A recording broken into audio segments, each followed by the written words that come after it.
today. If you are here, it's probably because you are or have been in a situation where you have a well-defined, hopefully, sales process already, and however, that process somehow is still not visible to salespeople. And also, there are chances that salespeople can't actually remember how to complete the steps that we have been defining over the last few weeks. And sometimes those salespeople won't have access to the sales enablement content and the tools that we've been putting together, such as the value builder calculator, the power matrix, and so on. Chances are that might be stored away in some hidden folder, and salespeople might not use it. And also, there's a problem or a chance that even though salespeople have these contents and they know how to execute and so on, it's difficult to demonstrate that accountability from salespeople. Yeah, maybe it's basically up to them to demonstrate. Basically, they will say to you, "We've done it," and it's up to you kind of to believe it or not. So there isn't any way to actually demonstrate that they've been executing on the process that we've been putting together. And the challenge with this is that deals might not get worked on properly because there's no visibility. If you are hiring salespeople, it's going to take longer for them to get onboarded. Or if you have just designed this new sales process, it's going to be trickier for people to pick it up. And sometimes that means letting go salespeople because they don't know how to execute. They don't have the tools to execute. They could be a good asset for the company, but the tools aren't available to them, or they're not leveraging the tools and the knowledge that you have been building. And also, there is a chance that forecasting is going to suffer. And if forecasting suffers, then it's going to be more difficult to plan for growth and seek funding, or all that good stuff that comes with revenue predictability. But there's another side of the coin, which is what we're going to try and do today, where a scenario where salespeople have visibility of the whole sales process. They can see at a glance in every opportunity what is the path that they need to go through to take that prospect from early stage to an actual customer, where salespeople will know how to do those things because they have the materials and the sales enablement content at hand. And also, they will be able to actually follow that progress, and it's going to help not only managers be more productive. I'm talking about sales managers being more productive, but anyone in the organization will be able to add more value to the sales team because they'll have a better visibility of where the deals are at, what is the next step that needs to be completed. And so the whole conversation goes around how can we, as a group, as a team, make sure that we give salespeople the tools that they need to progress those deals. And also, another benefit is that those deals, because you have that visibility of where the deals are at, chances are things are not going to follow through the cracks so often. And what I mean by that is maybe we forget to do something that we should have done with the deal. Maybe we forget to complete a step because we just don't have that visibility. And accuracy of forecasting is going to improve as well because you will have certain milestones and probabilities attached to hitting certain milestones and qualifiers. And as a consequence, hopefully, by integrating all of these process and methodology into your CRM, you will work on those deals more properly, which is going to reduce the sales cycle time, the average deal size, hopefully increase win rate, and speed up salesperson time to productivity, and reduce the chances of those salespeople ever not ramping up. Okay, so you are hopefully familiar with this already. We have already designed our sales process with certain stages. Let's say we call them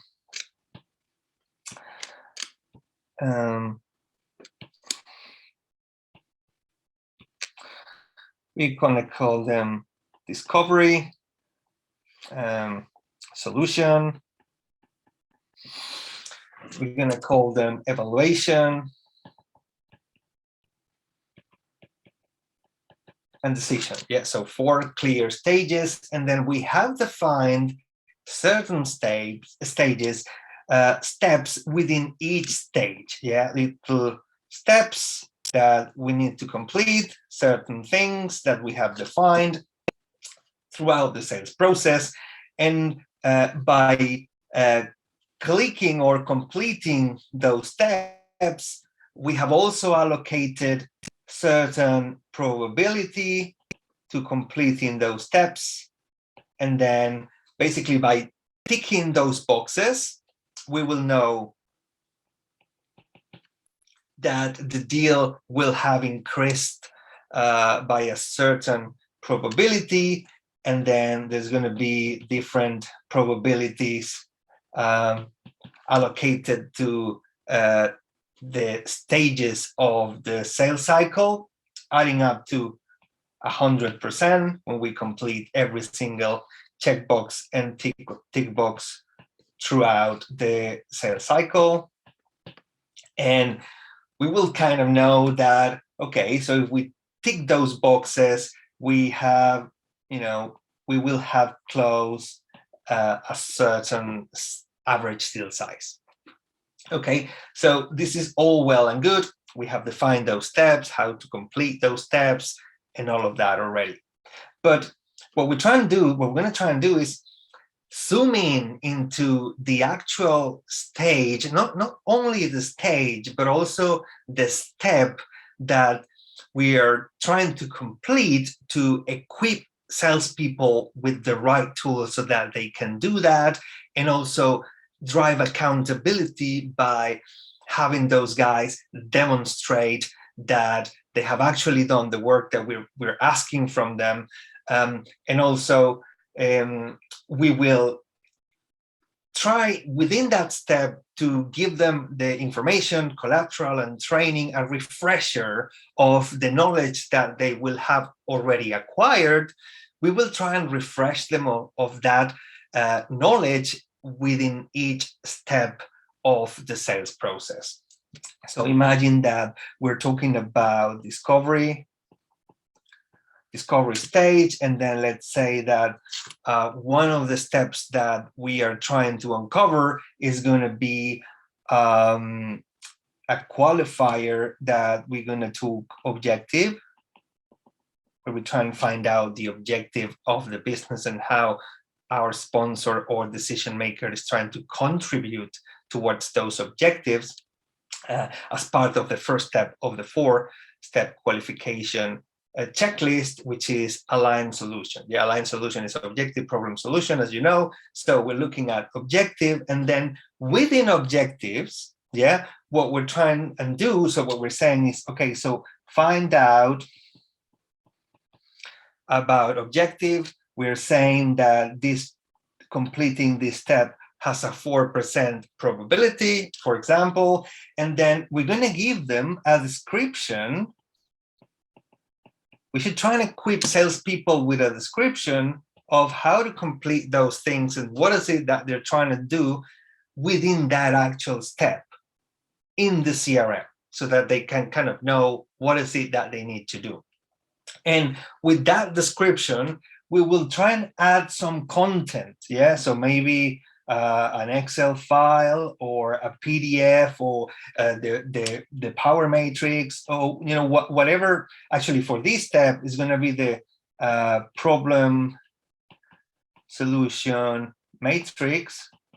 So we know that's apart from the description that we give them, so they need to know how to complete that step. We're going to need some tools to be able to complete that step in conversations with the prospect. So that's exactly what we're going to try and equip them with the tools to do that, which in this case for this step, which is objective, is the problem solution matrix.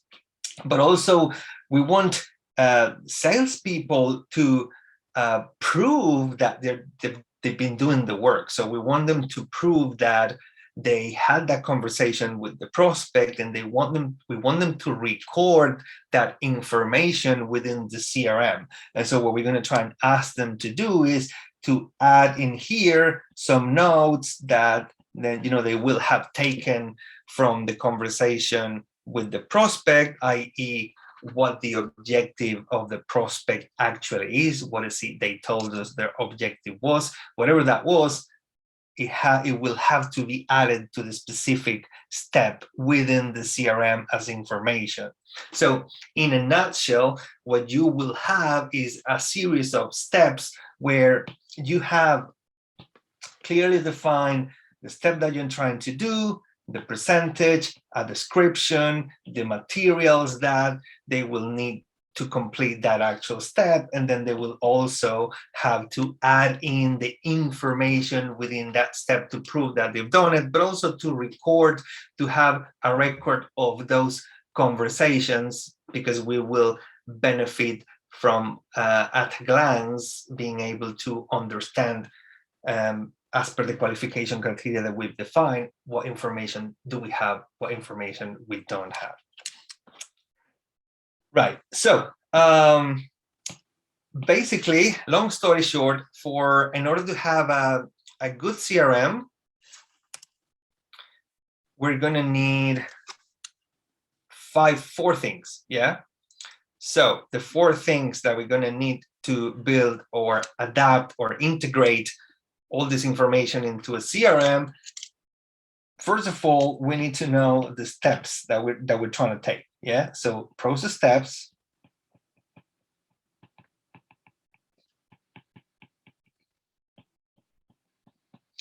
So in the process, in the CRM, we have to have a good visibility of those process steps.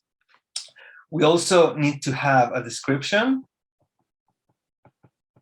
of how to complete those steps. We also going to need some sales enablement content or tools to complete it.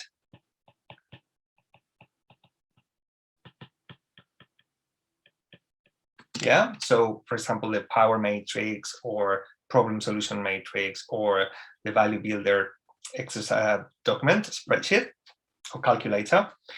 And then we'll also we'll try and drive accountability by asking salespeople to prove that they've done it, that they have actually completed that step. And by doing that, we will have a